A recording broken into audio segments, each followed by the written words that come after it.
It's a chilly night in Timaru as competitors in this year's Stadium Finance South Canterbury Rally gather at the pre-rally show. Another strong entry in the two-wheel drive classes with 15 teams competing over 10 stages.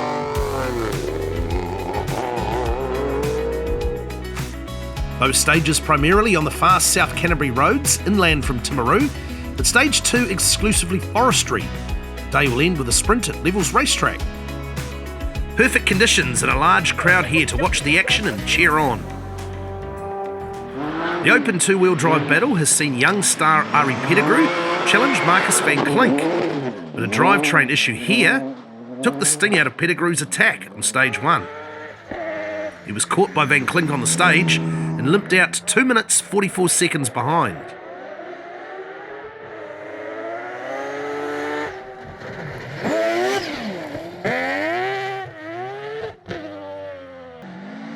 Wayne Piddham's next through in the Escort. And for this event, Wayne was joined by the experienced Michelle Brunt in the co-driver's seat. The pair worked well 2 weeks ago at the non-championship Canterbury Rally, and it's really given Wayne some confidence to push on this ultra-fast rally. 5 right minus, 120. 4 left plus up, 100. So Piddham's second on stage. Dave Strong third in the mid-engined Jazz.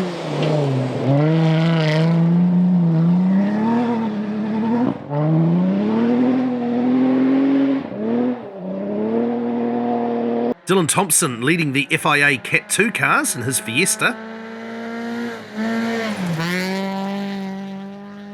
Jordan Grant next in the Suzuki Swift. This car has proven to be equal with the Fiestas on the stages, just 6 seconds behind Thompson here.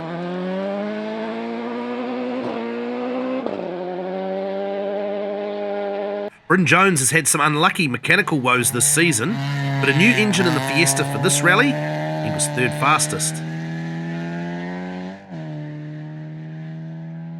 Brendan Wadsworth in the newer R2 Fiesta, a further 10 seconds back.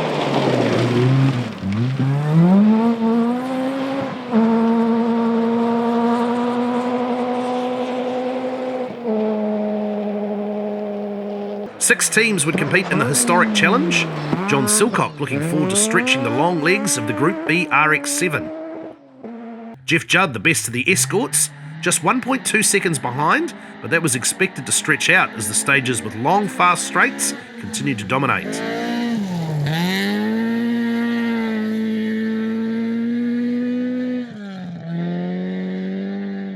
Shane Merlin has been competing in an Aston Martin in the North Island Endurance Series just the week before. Now back home on the gravel and 11 seconds behind Judd. Anthony Jones another 4 seconds back in his Escort.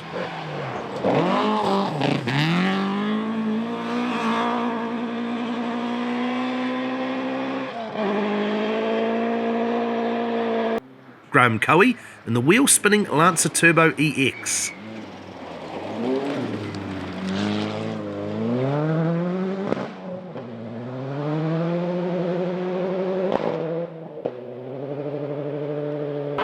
A change of pace for stage 2 with a slippery forest stage. Marcus van Klink, the quickest of the two-wheel drives over the historics with John Silcock and Anthony Jones. Bryn Jones, though, not having as good a run as his dad, as the Fiesta started to overheat on the stage. I don't know.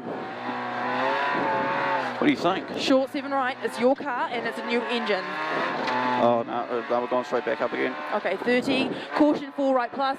We'll stop up here, Yep. on the left. Unfortunately, they took 45 minutes to get going, so were excluded.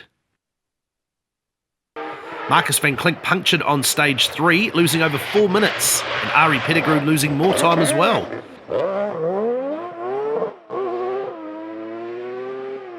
So by stage 4, John Silcock was the leading two-wheel drive.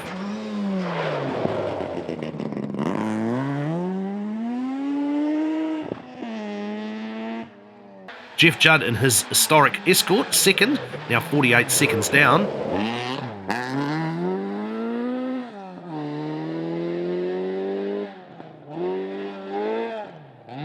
Dylan Thompson leading the FIA Cat 2 Fiestas in third two-wheel drive, having moved past Anthony Jones.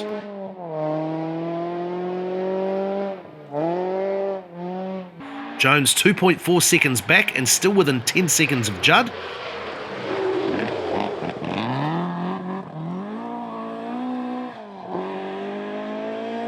Shane Merlin fourth on the historic class, 15 seconds back from Jones in what was a tight battle.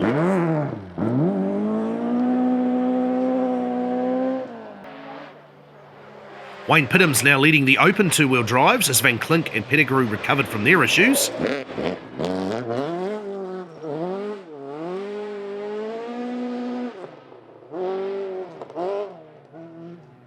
Pettigrew made up time on the stage, but he had lost 13 minutes with that axle issue, including a 7-minute lateness penalty.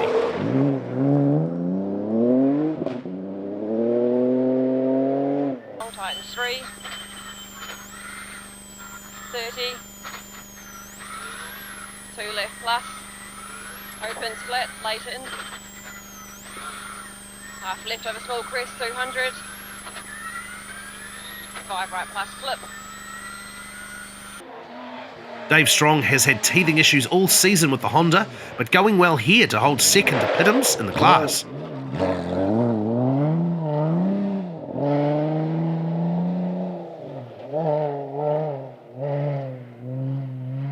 Jordan Grant was second in Cat 2, but the gap to Thompson now 32 seconds after 4 stages.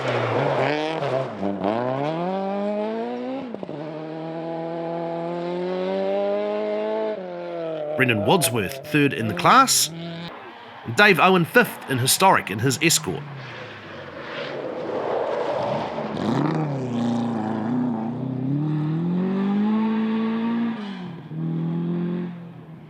Stage 6 and wide open roads to suit the Mazdas, but not John Silcock, who broke his rear suspension at the start of stage 5. 100. In fact, it was Ari Pettigrew who was fastest two-wheel drive here, but despite that he was still fourth in the 50. open class. Slippy 6 right plus out, caution slowing in, 2 right into.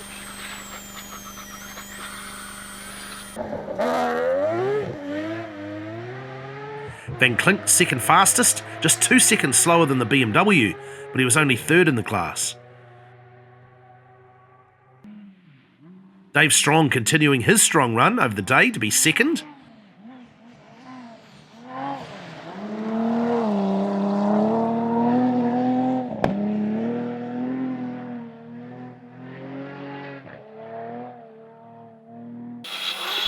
But it was Wayne Piddhams who had dominated open class all day. 4 left plus Slippy, 80. Wayne did have some issues of his own early on in the rally, but he's made the most of the opportunities that Van Klink and Pettigrew have given him, and he's absolutely running with it. 6 left over crest, 250. Just listen to that Millington scream.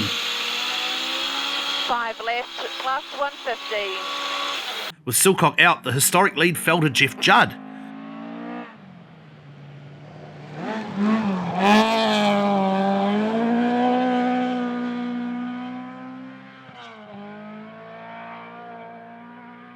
But Jones was still in touch, 24 seconds back.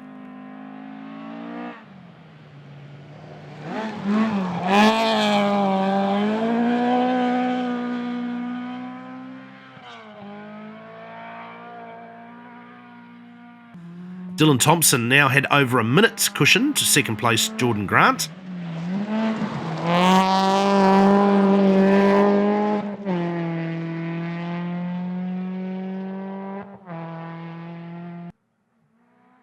A similar gap between Grant and Wadsworth.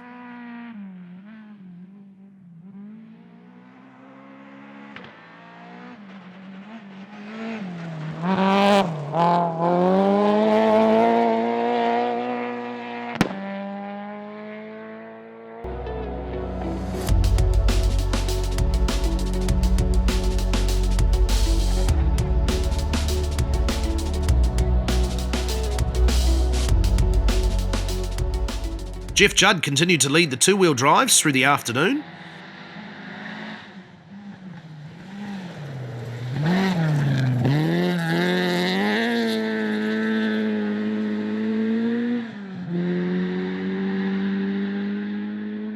The battle for second, though, saw Anthony Jones drop to 4th on stage 7.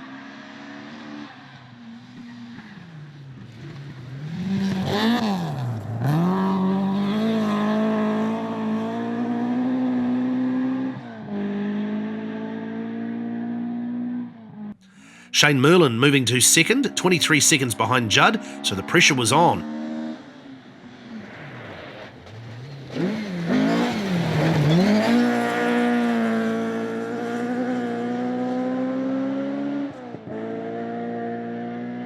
Dylan Thompson leading the Cat 2 class and just 0.3 of a second ahead of Jones.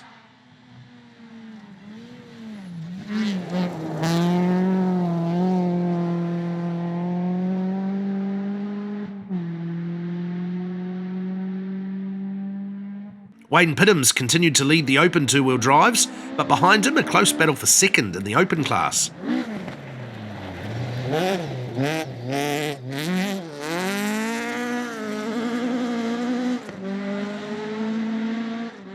Dave Strong holding on to second position.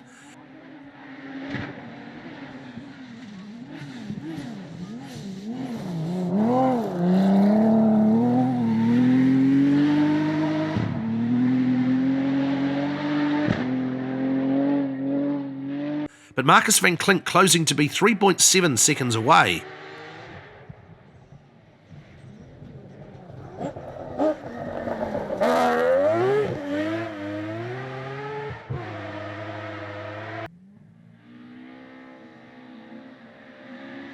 And a close call for David Owen here in the Escort.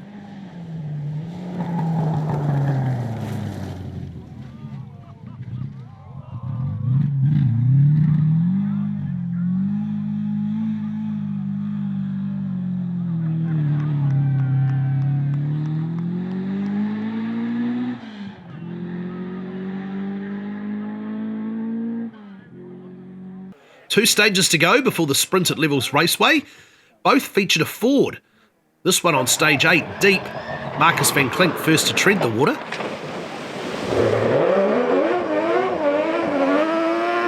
A perfect execution here, passing both Strong and Merlin on the stage. Jeff Judd continued to head the Historics and two-wheel drive, not losing any time here.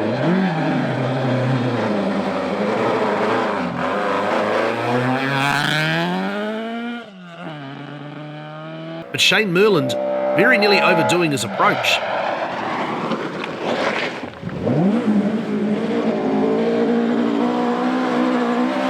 Lucky to get through without drowning the engine. Pittams also just pulling up in time as the approach became treacherous.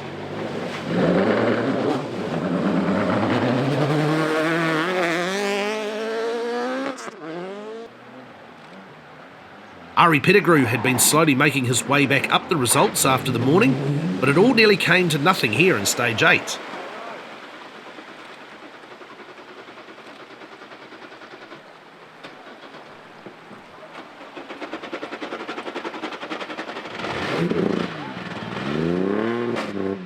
And that's a classic sign of an engine taking up a big gulp of water. The team will want to have a look at that before the next round in Hawke's Bay.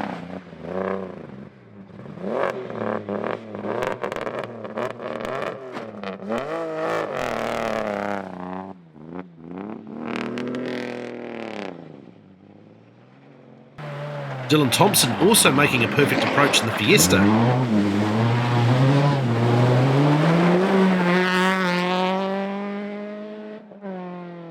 Stage 9, the last gravel stage of the day. Again, fast open stage, and this time a dry Ford. Bryn Jones had soldiered on through the day despite being excluded for lateness and gathering good experience. Brendan Wadsworth, the third finisher in Cat 2.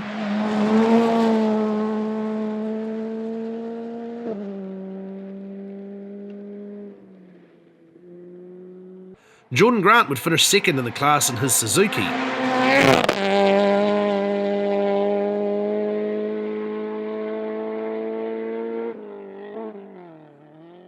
And another class win for Dylan Thompson and third overall in two-wheel drive.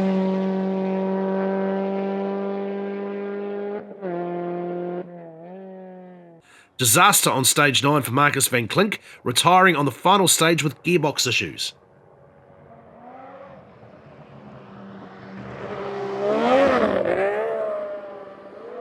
But Ari Pettigrew making it through to the ends, enough to secure him the Open two-wheel drive title and put him 23 points ahead in the New Zealand two-wheel drive championship. A big step forward for Dave Strong, scoring his first finish in the 2021 championship in second place.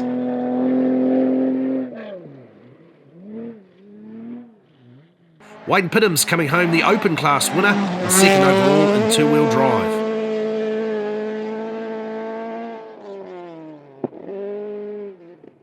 Graham Cowie coming home 5th in Historics in the Lancer EX.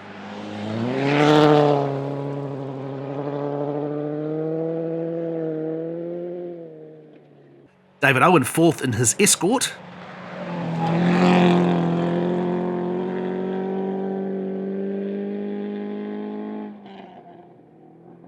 Shane Merlin lost 2nd position after spinning on the finish of stage 8, but still on the podium.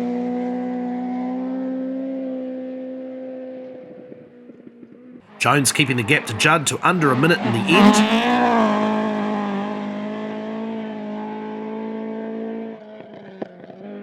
Jeff Judd with a faultless run through the day in the Escort, first historic and first overall in two-wheel drive. Time to celebrate at Levels Raceway for a 4-lap blast around the track and sometimes off the track.